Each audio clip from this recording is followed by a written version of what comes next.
నమస్కారం. వరి పంటలో ముందుగా ఆశించే పురుగులు కాండం తుంచే పురుగు మరియు ఆకుచుట్టు పురుగు. ఈ కాండం తుంచే పురుగునే మొగి పురుగు అని కూడా అంటారు.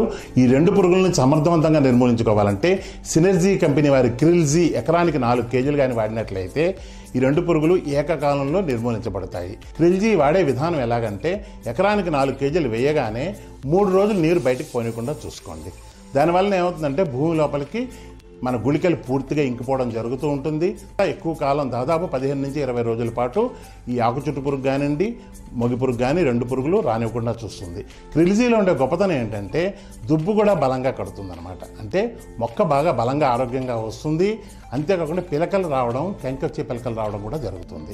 ఈ క్రిల్జీని అన్ని రకాల పంటల్లో కూడా వాడుకోవచ్చు. మన మిర్చి పంట కానివ్వండి, మొక్కజొన్న పంట కానీ, కూరగాయ పంటలు కానీ, ఇతర పంటల్లో అన్నింటిలో కూడాను ఎకరానికి 4 కేజీలు కానీ వాడినట్లయితే పురుగుల్ని సమర్థవంతంగా నిర్మూలించడము, మొక్క చాలా బలంగా వచ్చి దిగుబడి ఎక్కువగా ఇవ్వడానికి పునాది వేస్తుంది.